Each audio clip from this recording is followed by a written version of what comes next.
Hey you guys, just a little bit of a warning. There are going to be spoilers regarding the end game of God of War Ragnarok. I didn't realize this until I was editing this, so please just be aware. Viewer discretion is advised. Hi, it's me. Hi, I'm the problem, it's me. What's going on, you guys? It's your Huggable Hipster here, and welcome back to another episode of Psychologically Gaming, where today we're gonna go into the character Odin. I just finished God of War Ragnarok today, and oh my god. That story, it hit me somewhere in my here. Somewhere deep. I'm not as cold as people like to think. I recorded the final episode, but the rest of it today. You're gonna see why I had to record the rest of it today. And it's just, it really, honestly, this game, it hit me in the feels, it hit me everywhere. It put my heart on the Splatoon, and it went all over the place, and I loved it so much. Oh, that all father, that all. Let's talk about the main thing about Odin that I really found interesting was the way that he was manipulative and gaslighting. Oh man, the way that he acted whenever Atreus was there. He's like, now I'm not your father, but then I'm gonna proceed to call you son, and I'm gonna proceed to act like I'm your father, and I'm gonna proceed to do all these different things for you to be your all taker, all care taker. All taker, it sounds like an all undertaker. It sounds like he's trying to, make the boy dead. This guy is one of the most manipulative people you can come across in Norse mythology ever.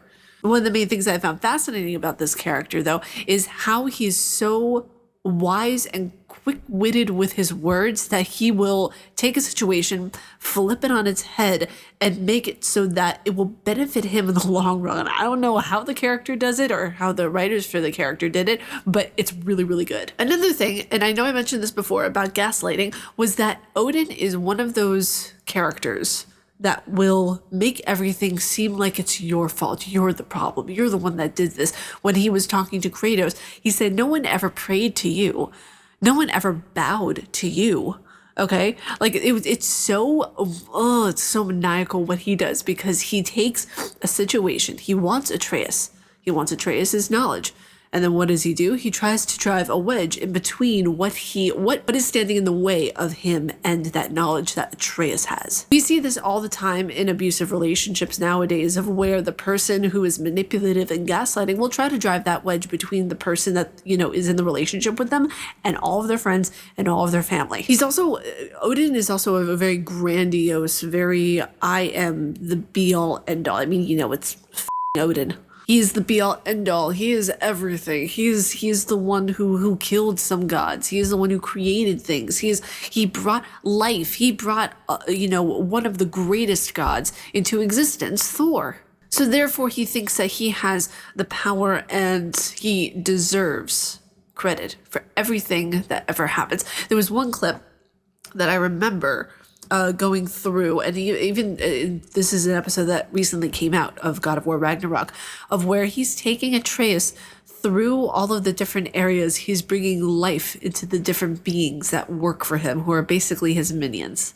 And he's bringing Atreus through all of these different places. He's showing the war machines that the dwarves are making for him, and he's showing off all of what he can do, all of his potential. It's kind of like Mufasa and Simba when he was saying, this is your land. This is everything that I bestow onto you. Just don't go over there where the shiny stuff is and you'll be fine. Odin is basically using all of the manipulation tools that he has as a distractor for Atreus.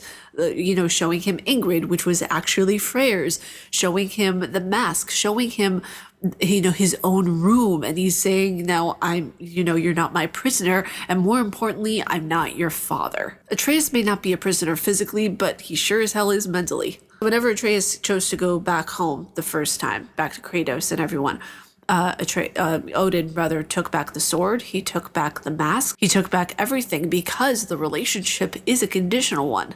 And then when he came back, he got everything back. Atreus came back. Odin gave him back Ingrid. He gave him back everything, because he was like, all right, that contract is back again. You're back here. You're a part of the team. Even at the very end of the game, he tries to manipulate Atreus into putting on the mask and seeing what what the knowledge is, what the future is. Because deep down inside, Odin is just searching for the answers that they give to the common people in Midgard and everywhere else. It's like Odin said in part of the game when he was walking down into the mine area with Atreus, you know, all of the people look to the gods for the answers. Who do the gods look for all the answers? Who do the gods look to? What is their source of inspiration and knowledge? And I feel like that's where we see their humanity come into play, and that's especially where we see Odin's humanity come into play. And now that, you know, at the end of the game when Atreus was like, no, I'm not going to give you the answers that you want, you're going to have to find out for yourself, and he takes his soul, it's one of those things of where you can never predict the unknown. You can never predict something that you have no idea of what's to come next. That's the beauty of life. It's unpredictable. There's so many different types of ways I could go into this topic, and I feel like, you know, this needs multiple types of videos. So let me know down in the comments below if that's something you would want, is another video on the psychology of either God of War Ragnarok or Odin specifically. But you guys, that was it for today's video. If you guys like my face and what I do, please be sure to subscribe and hit that bell down below. I make videos every day here on YouTube. May you find your worth in the wiki world, dear hunter. Stay casually nerdy, and I'll see you all in the next video. Bye, you guys.